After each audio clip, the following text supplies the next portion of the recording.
Bonjour à tous, Instant été, ça rime avec Université d'été. Nous sommes aujourd'hui à Lorient à l'occasion des universités d'été de Région et Peuple solidaires qui préparent forcément, comme tous les partis en ce moment, leur rentrée politique. Il faut dire que la saison 2020-2021 va être riche, pas moins de 3 élections vont jalonner cette année, les sénatoriales, ensuite il y aura les départementales et les régionales, et tout ça sur fond de Covid et de monde d'après.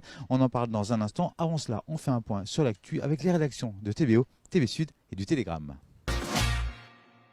Après Ajaccio en 2019, Région et Peuple solidaires posent ses valises à Lorient à l'occasion de ses 25e universités d'été. Bonjour Gustave Alirol. Vous êtes le président de Région Peuple solidaire.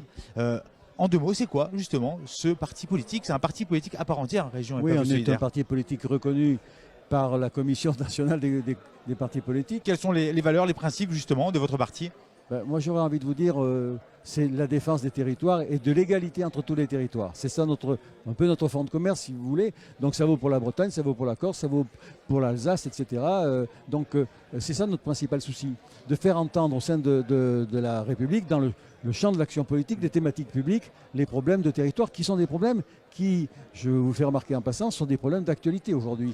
On l'a vu dans une première phase depuis le gouvernement Macron avec la crise des Gilets jaunes, la crise des périphéries par rapport aux métropoles, et on l'a vu maintenant, là, à l'évidence, avec la crise du coronavirus, qui montre qu'il y a eu des problèmes de défaillance de l'État. C'est ça, décentralisation aujourd'hui, c'est le maître mot, mais comment on fait pour avoir de l'autonomie justement pour pouvoir peser? C'est le mot du côté de l'État. Ils parlent beaucoup de décentralisation. En réalité, ils font de la déconcentration pour donner des pouvoirs aux préfets, pas aux collectivités. Véritablement, c'est ça. Et même dans les actions territoriales, ils font la grosse mode à l'heure actuelle. C'était déjà la mode avant Macron. C'est la mode des contrats de territoire qui sont pilotés par l'État. Alors les collectivités signent ou signent pas, mais si elles veulent avoir des fonds, il faut qu'elles signent. Donc c'est l'État qui décide en définitive. Vous, vos thématiques sont bien autonomie et interdépendance, notamment cette année? Tout à fait. Bon, interdépendance, nous ne sommes pas dans Région et Peuple solidaire, il n'y a pas de parti indépendantiste. Bon, mais on est autonomiste, oui, effectivement.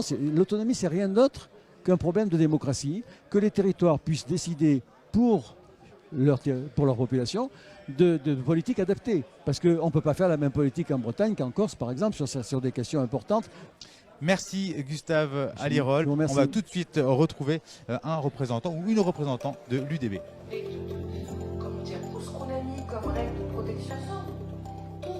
Et nous sommes à présent en compagnie de Lydie Massard, porte-parole de l'UDB. Bonjour Lydie. Bonjour. Alors il y a une musique lancinante qui commence à être de plus en plus présente sur une Bretagne à 5 départements déjà. Ça c'est plus que dans les souhaits des différents partis, notamment sur l'UDB. Mais une assemblée de Bretagne, la question est présente dans toutes les bouches des politiques de tous bords aujourd'hui. Vous allez aujourd'hui un peu plus loin et vous faites une véritable proposition. Quels sont les fondements, les bases justement de cette assemblée de Bretagne que vous souhaiteriez voir? Oui, nous avons fait cette proposition parce que effectivement, cette Assemblée de Bretagne devient un peu un serpent de mer en Bretagne. Beaucoup de politiques en parlent, mais nous ne souhaitons pas que cette Assemblée de Bretagne soit la reproduction de la Bretagne centralisée. Nous ne souhaitons pas non plus qu'elle soit sans pouvoir. Nous souhaitons une véritable Assemblée de Bretagne avec un pouvoir législatif.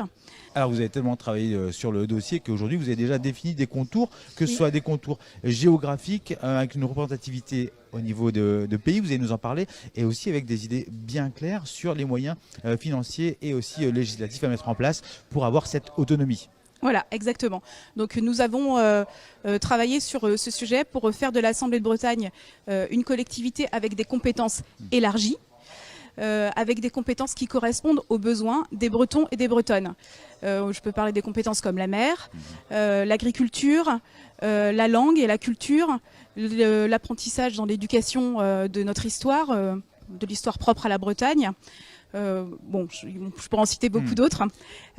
Évidemment, pour mener à bien ces politiques publiques, il faudra un budget. On parle d'un budget de l'ordre de 22 milliards d'euros, même si effectivement ça sera à discuter. Aujourd'hui, si la Bretagne est d'environ 1 milliard d'euros. Voilà, ce sera plus que multiplié par 10 le budget. Et un budget de cette envergure, c'est une autre idée de la politique publique. Voilà. Et ensuite, nous souhaitons aussi créer une collectivité intermédiaire qui soit proche des citoyens, une collectivité à l'échelle des pays, qui correspondent à de véritables bassins de vie. L'année 2020-2021 va être riche en termes de rendez-vous avec les urnes. Vous avez aussi, vous, l'intention de peser. De quelle manière?